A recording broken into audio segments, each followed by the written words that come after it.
have a little chat about the choices paper for a minute. Okay? Choices.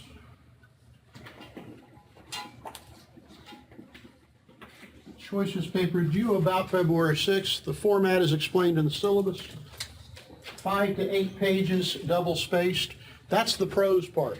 Okay, that's the written part. You want to throw in, pictures, graphs, whatever, that's fine, but that's in addition to the 5 to 8 pages. What I'm trying to get you to do is a basic economics task.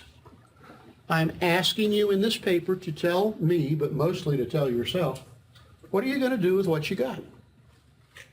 I want you to envision your future extended until you are approximately 2 years out of college.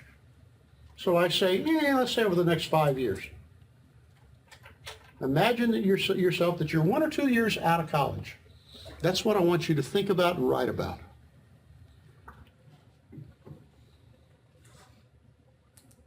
The first thing I want you to do, and I'd like you to write this in these sections. There are 5 sections. First thing I'd like you to do is to discuss, after some introspective thought, your values. What are the 3 or 4 or 5 most important things in the world to you? What are the things that really matter to you in your life?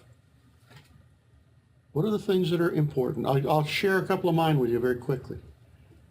My single most important value I have determined I can best describe with the word love.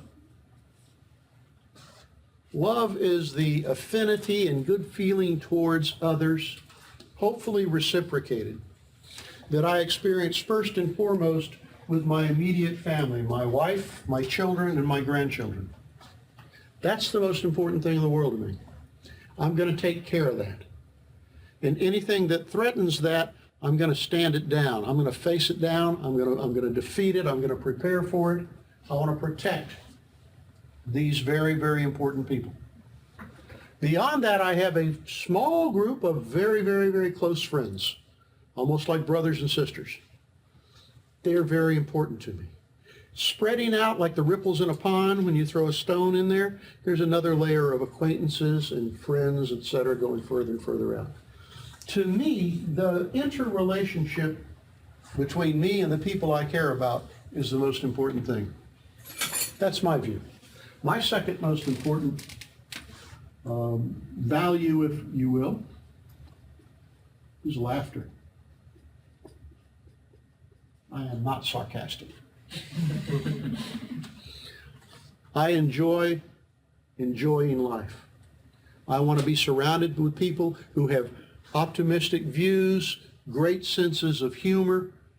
We joke, we laugh, we tease one another, we carry on. I want to enjoy life that way. That's important to me. And so on occasion, I've had people in my life who were very negative, who were naysayers, who never wanted to do anything, who always had the bad side of everything.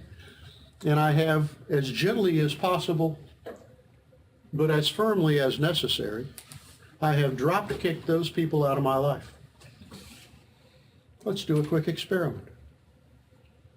In the margin of your paper, no one will ever see this, I want you to write down the names of the 5 people you interact with most often in your day-to-day existence. Just their first names, you'll know who they are. Write them down. 5 names.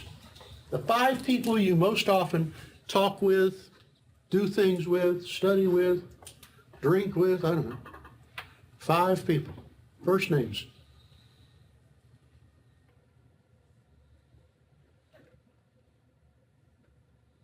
If you don't have 5 friends, then put 4 in your damn dog, okay?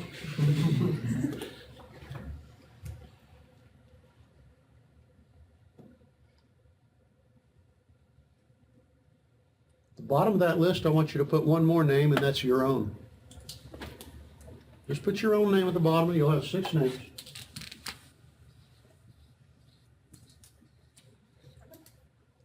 Now, next to each name, I want you to give them a score on a scale of 0 to 10. A 10 means this person is the most supportive, encouraging, positive person you could ever want, who is helping you direct your life in the way you want to go, achieve the things you want to achieve. They're a cheerleader, a supporter, a great friend. You can rely on them, and they are encouraging you to make the best out of your life. That's a 10. 9's pretty close, an 8's pretty damn good, 7's still positive. A 5 is they're not affecting you good or bad. A 4 is they're kind of that negative person. They've always got something negative to say. They're a naysayer. They never want to do anything. They don't want to study. A 3 is they're pretty worthless. A 2 is they're your drug dealer or your pimp. Okay? You see what I'm saying? And a 0 is they probably should be in prison. I want you to give a score to every name on your list, including yourself.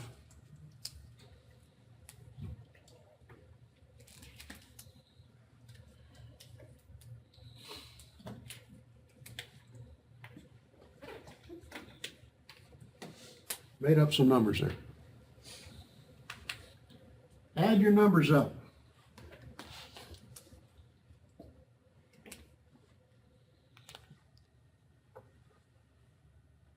Try to do it without a calculator, yeah.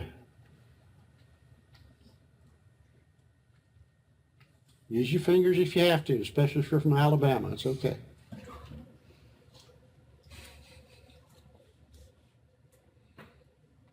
What's the maximum score you could get?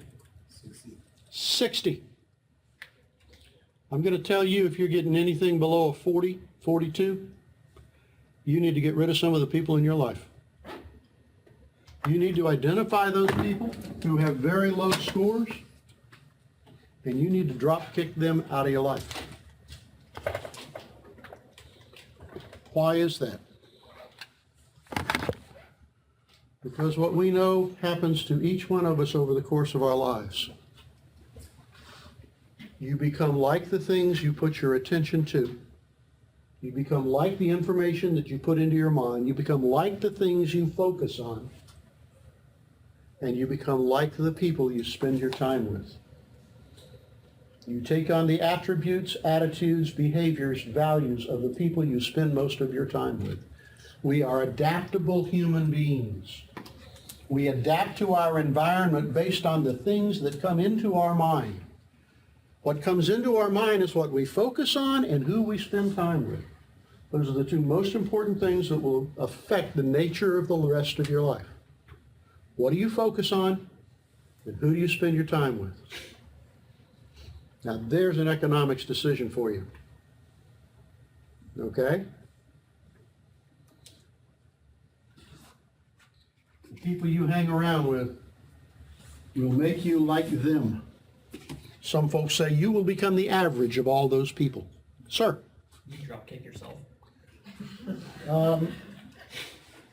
Absolutely, and in the strongest possible terms.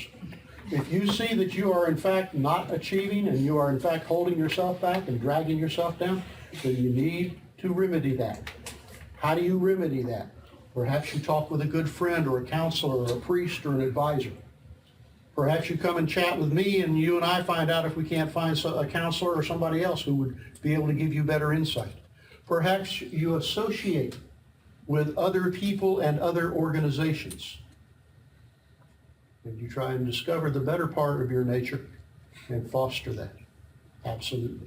Unfortunately, a lot of people do make this discovery in life, but they don't make it till they're in their 50s. And then they look back and say, no wonder my life sucked. Yeah, bud. Well, you're learning about it a little earlier. Yes, ma'am.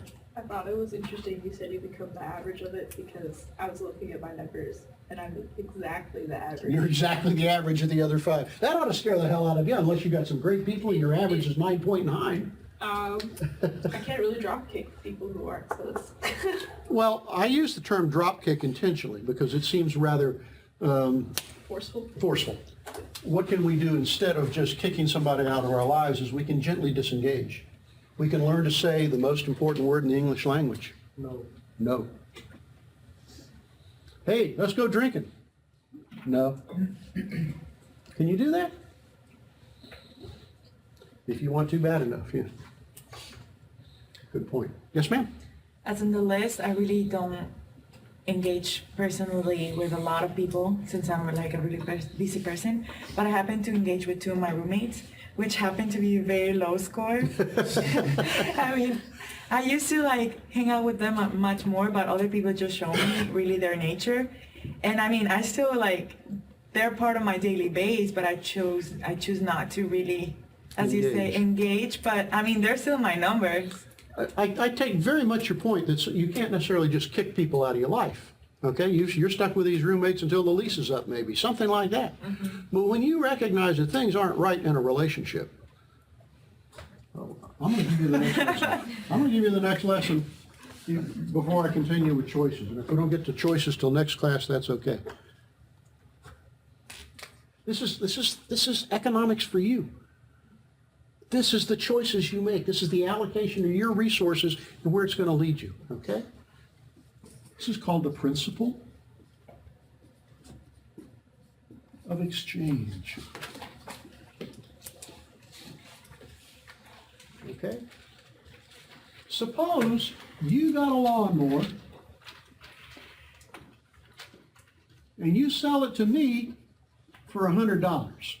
That's me, that's you. This is going to seem so simple, but it is so profound. I gave you $100 for the lawnmower. You gave me the lawnmower. Which was worth more to me, the lawnmower or the $100? The lawnmower. Am I better off as a result of this? Yeah, I got rid of something I didn't value for something I did value more. Simple, right? What about you? What was more valuable to you, the $100 or the lawnmower? $100. The $100. You didn't need a damn lawnmower. Hey, you're too damn lazy to use it anyway. So are you better off as a result of this exchange? You got rid of something you didn't value, and in return, you got something you valued more than the lawnmower. You're better off. This is simple, isn't it? Go ahead. Can I be excused for a moment? Huh? Can I be excused for a second? Certainly. Thank you. The principle of exchange is exchange does not occur unless both people are better off as a result. You got that? That's pretty damn simple, isn't it? Both people have to be better off. Now take it one more step with me. There's you, and there's your significant other.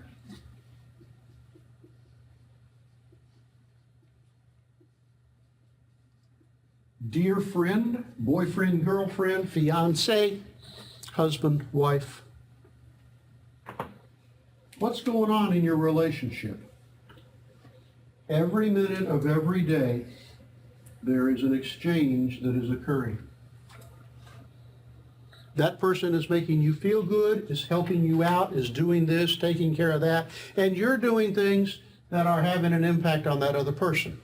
You're making them feel better, you're making them feel loved and appreciated, you're doing little favors for them, you're taking them to work, whatever. There's that constant exchange in any relationship. This could be as friends.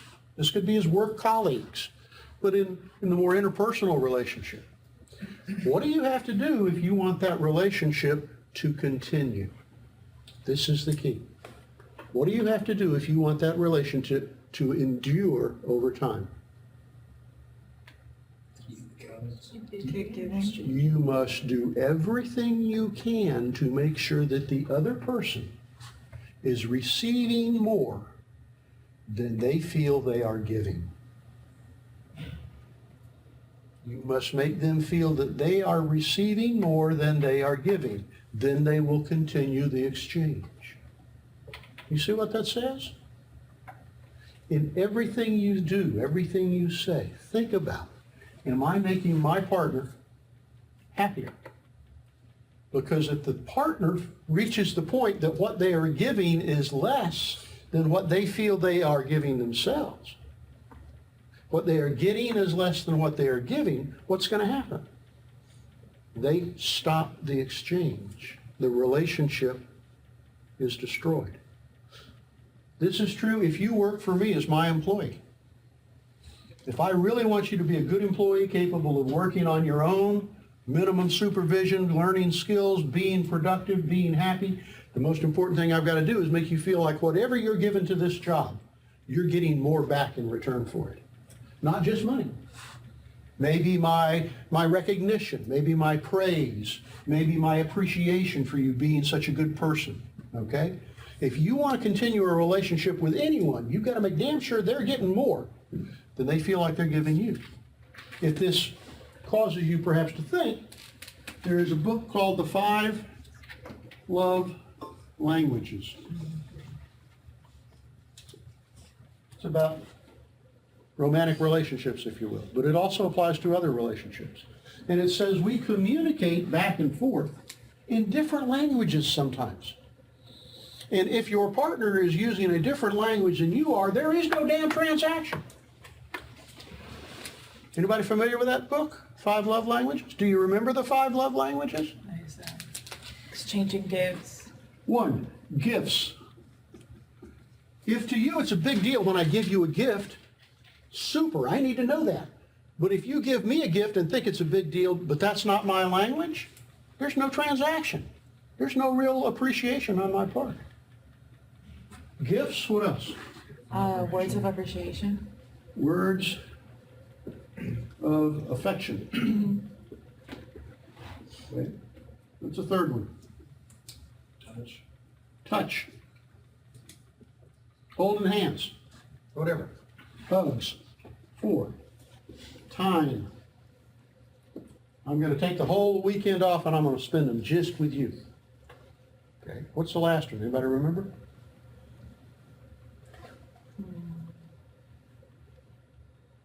It's in the words of affirmation or something like that. I'm sorry, it's affirmation, not affection.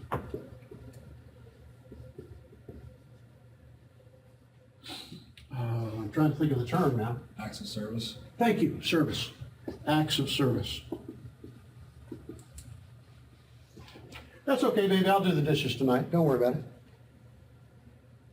Okay?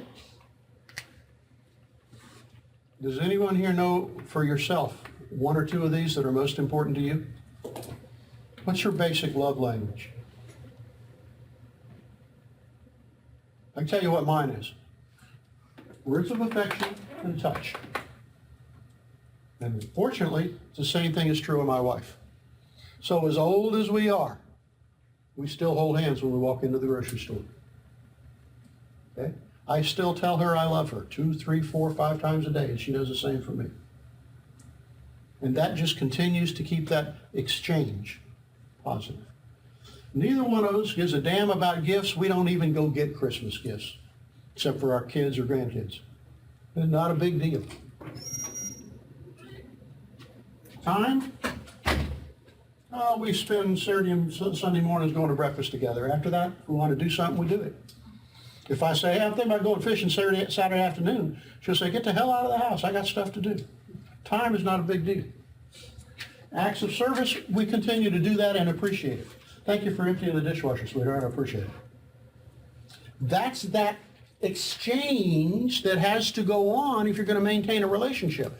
And you can change the language to the scenario. What are the languages at work? Make them up. Decide. What are the languages among your friends? How do your friends want to be appreciated, want to be included in your life? Okay? This is economics. You only have so many hours, so many dollars, and so much energy. You better learn to use them the best way you can, the most effective way you can to get the things you want. Or life is going to be a constant compromise. All right? I bet you won't find that in any other micro course. They're going to talk to you about supply and demand, yay.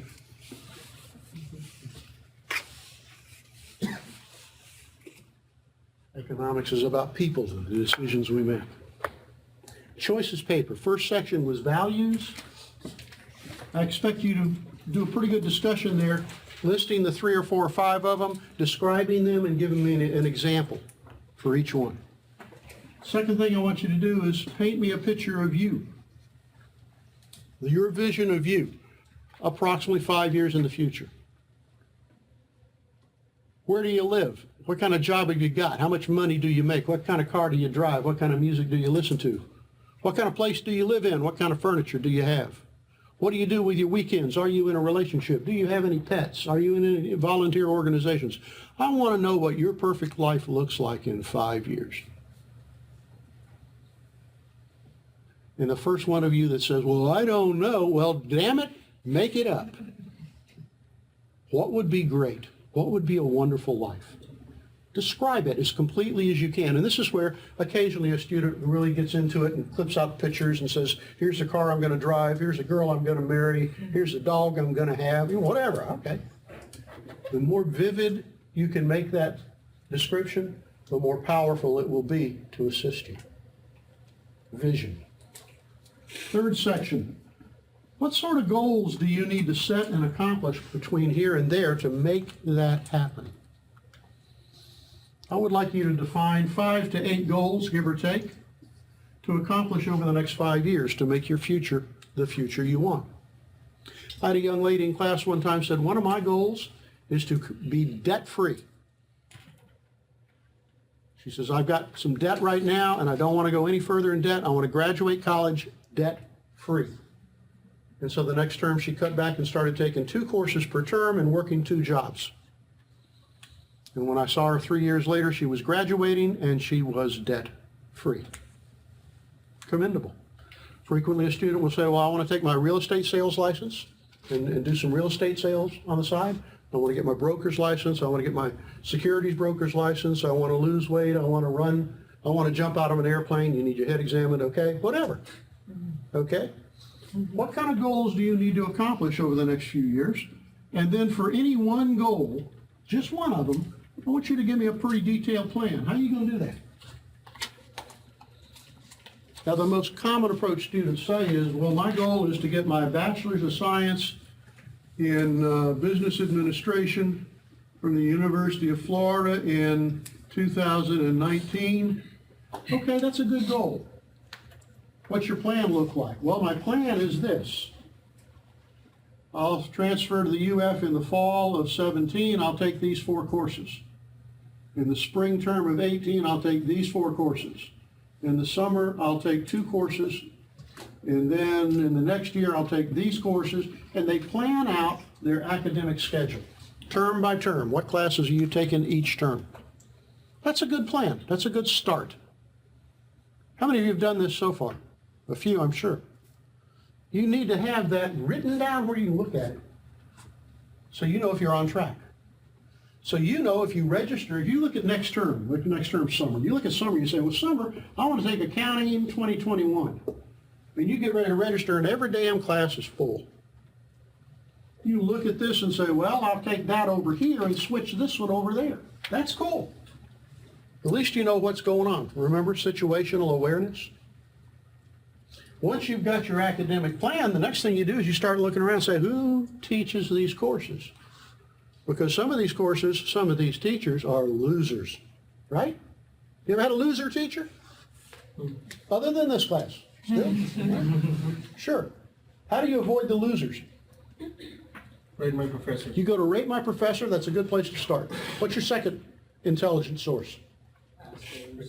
Ask everybody you know. Has anybody ever had Strickland for economics? Can I talk to you after class? Because you don't want to say anything in front of me and hurt my feelings, right? Ask around. What's the third thing you do? If you figured out the faculty you want to choose, the courses you want to choose and schedule, what's the next thing you need to know? You find yourself 3 or 4 or 5 people who are smart, high-performing students, and you say, can I talk to you after class? You too. You got a minute? Look, we're all taking 2021 next term. We're going to take it with Mrs. Cunningham, right? Why don't we all take the same section, all work on a homework together, make ourselves a study group, because we can rely on each other. You form a good study group of 4, 5, 6 people like that and take as many courses as you can as you go through your college, you'll do better, you'll learn more, and you'll have a hell of a lot more fun with less work. Okay? That's what happens with a good plan. You execute better, and you're flexible to adapt when things change. And the last part of the paper, called Extra-curricular Activities.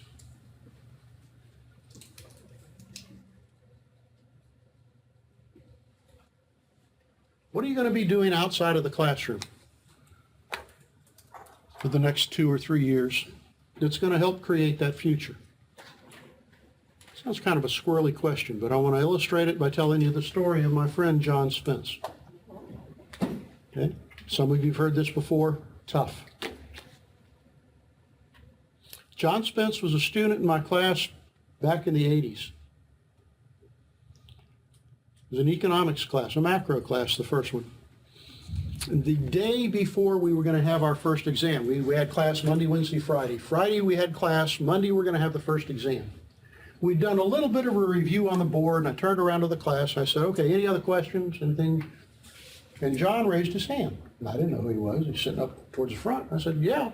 He said, do you mind if I make an announcement up at the board? I thought, yeah, go ahead. He walked up to the board and he said, my name's John Spence. This is my address.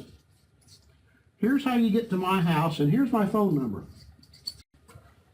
At 6 o'clock tonight, I'm going to have a study session. Anybody that wants to start getting ready for this exam, I'm going to have some chips and some cold drinks or some beer. Bring something if you want it. We're going to meet at my place and we're going to get started. Thank you very much. And he sat down. Have you ever seen anybody do that in a class before? I hadn't. I thought, the hell is this guy doing? My first thought, honestly, was, I have never seen anybody try to pick up women that way. Pretty smooth. I didn't think about it. Monday came along. Here comes John and about 4 or 5 others coming into class, laughing, joking, hoorah, and having a ball. They sit down. They take the exam. I grade the exams, and this 5 or 6 people set the curve. They maxed it. Well, damn. How about that? They did the same thing on the second test. They did the same thing on the third test. Well, by the second test, I'm starting to suspect there's more going on than I understand. So as John's leaving class one day, I said, excuse me, can I chat with you for a minute? Sure. I said, what's your game? What are you doing? You guys are having a hell of a good time. You're excellent students. Your grades are superb. What's going on? And he said, well, I have to make a confession. He says, I'm from Miami. My father is one of the most well-known attorneys in the world. I come from a very wealthy family. When I finished high school, I went to the University of Miami. And I went there with 4 good friends. And we operated on 2 rules while we were in college there. Rule 1 was that if it was sunny, we'd go fishing. But if it was rainy, we'd go drinking. He said, we did that for the first term, and I got put on academic probation because I had a 1.9 GPA. He said, we did that for the second term, and I got put on academic suspension because I had a 1.9 GPA. He says, I had the highest GPA among all my friends. He says, but then they came to me and said, we'd like you to not go to college at the University of Miami. You are now expelled.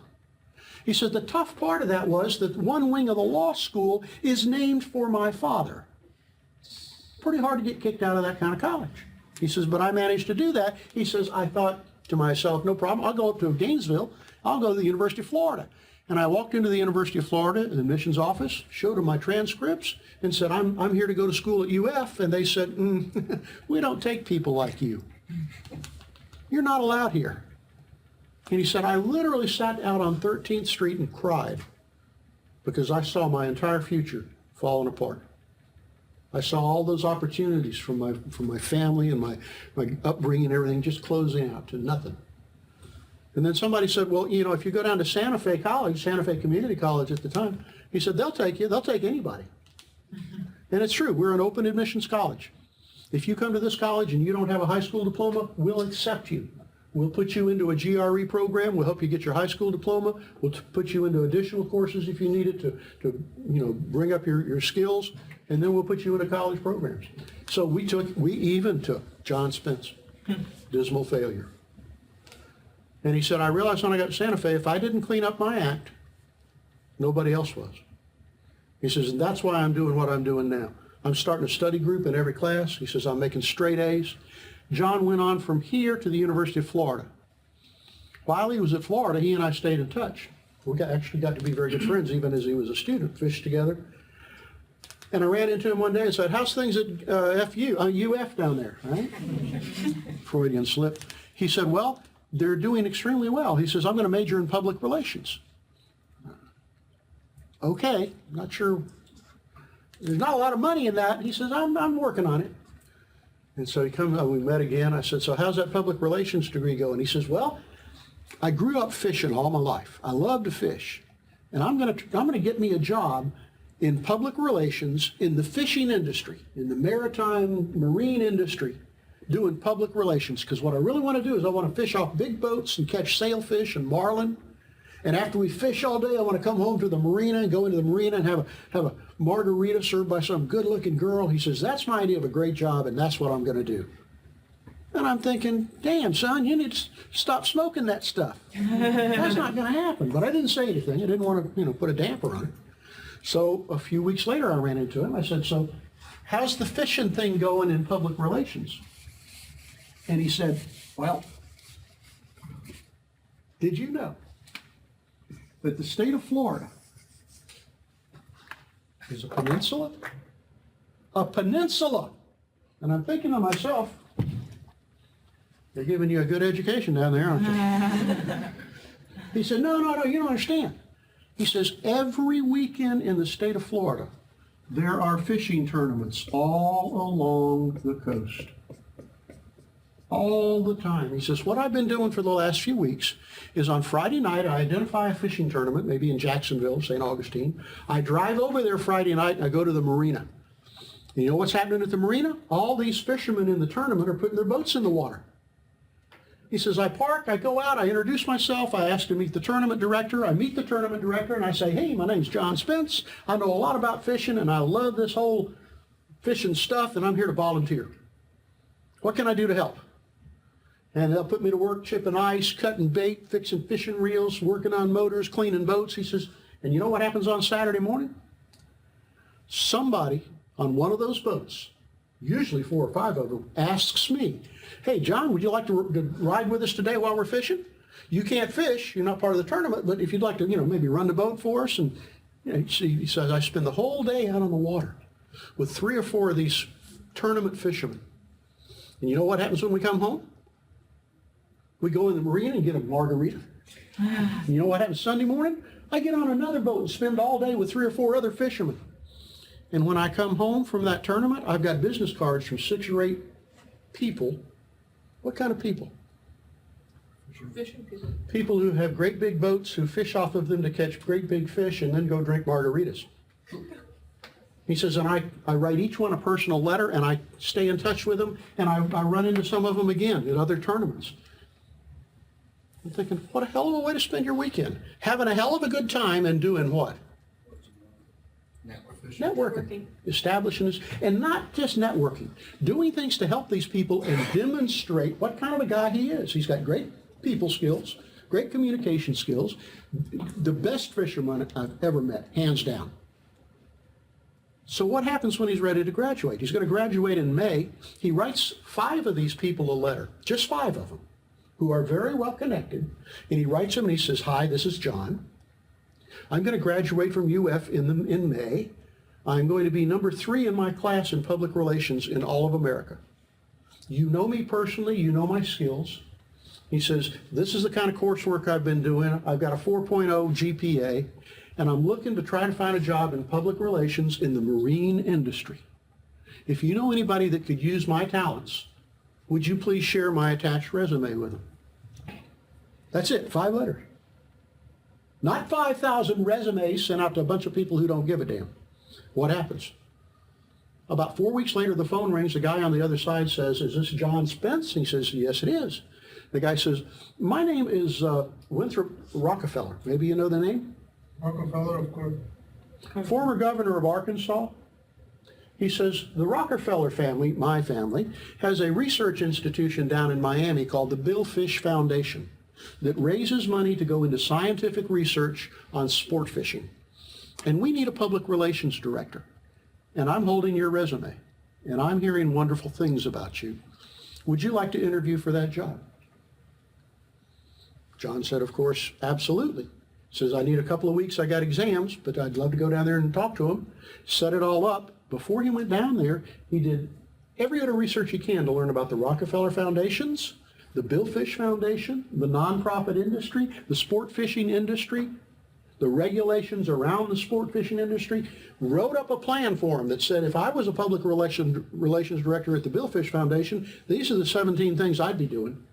Walked into the job interview, introduced himself, talked for a bit, presented that proposal, and was offered the job right there. Before he finished college, he had a job with the Rockefeller Foundation. 2 years after he joined the Rockefeller Foundation, the Billfish Foundation, 2 years after he joined, the CEO was dismissed. John was promoted above everybody there and made the CEO of a Rockefeller Foundation at the age of 26. Now, John has gone on from there and done great things. He's one of the top 100 thought leaders in business in America today. He's the most successful student I think we've ever had from Santa Fe, and certainly one of the most successful out of Florida. John lives about 2 miles in that direction. He still lives right here in town. I have breakfast with him on occasion when I can, and we stay up with each other, and he is just filled with information. And he's the most positive, genuinely loving person I think I've ever met. My point is this. What you do outside the classroom, your extracurriculars, if you use your resources wisely, can change your life. Spence is the living proof of that. So I want to know in part 5 of this paper, what are you going to be doing outside of the classroom for the next few years to help create the future you want? Okay? That's what that paper is all about. Check the due date on it. Please be sure you turn it in on time. Are there any other questions? Sir? Can you turn it in early? Certainly you can. Well, I think the window's open right now. You turn it in on Canvas as an assignment. You upload it like you did the information sheet. Anything else?